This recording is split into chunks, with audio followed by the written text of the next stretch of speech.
যারা পৃথিবীতে আগমনের উদ্দেশ্য মনে রেখে নেক আমল করবে, পাপাচার অশ্লীলতা থেকে নিজেকে বিরত রাখবে, তাদের জন্য রয়েছে চিরস্থায়ী জান্নাত। সেখানে অসংখ্য নেয়ামতের মাঝে ডুবে থাকবেন জান্নাতীরা, যা ইচ্ছা তাই খেতে পারবেন। অনেকের মনেই প্রশ্ন জাগে, জান্নাতে কি কি খেতে দেবে, সেগুলো দেখতে কেমন হবে, তার স্বাদ গন্ধ কেমন হবে। এক ইহুদি পাদ্রির মনেও এমন প্রশ্ন জেগেছিল। ওই পাদ্রি রাসূলুল্লাহ সাল্লাল্লাহু আলাইহি ওয়াসাল্লামকে প্রশ্ন করেছিলেন, জান্নাতীদের প্রথমে কি খাবার দেওয়া হবে?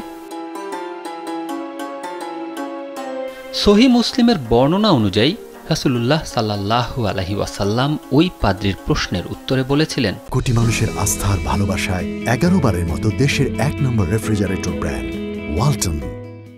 জান্নাতীদের মাছের কলিজার পাশে যে মাংস থাকে তা পরিবেশন করা হবে।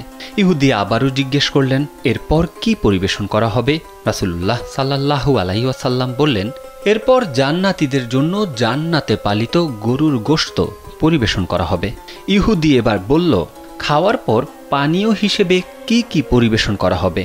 রাসূলুল্লাহ সাল্লাল্লাহু আলাইহি ওয়াসাল্লাম এবার বললেন, সালসাবিল নামক ঝর্ণার পানি পরিবেশন করা হবে জান্নাতীদের।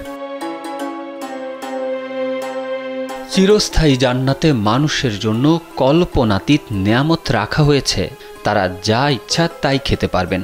এ সম্পর্কে আল্লাহর রাসূল সাল্লাল্লাহু আলাইহি ওয়াসাল্লাম বলেন, আল্লাহ তাআলা বলেছেন, আমি আমার নেক বান্দাদের জন্য এমন বস্তু তৈরি করে রেখেছি যা কোনো চোখ কখনো দেখেনি, কোনো কান কখনো শুনেনি এবং কোনো অন্তর যা কখনো চিন্তাও করেনি। এসব নেয়ামত আমি জমা রেখে দিয়েছি। হাদিসে মানুষের পৃথিবীর জীবনকে মুসাফিরের জীবন বলা হয়েছে। মুসাফির যেমন ভ্রমণ শেষে তার নিজের বাড়িতেই ফিরে যায়, ঠিক তেমনি মানুষকে পৃথিবীর জীবন শেষে তার আসল বাড়ি জান্নাতে ফিরতে হবে। আরবি জান্নাত শব্দের অর্থ বাগবাগিচা ও উদ্যান।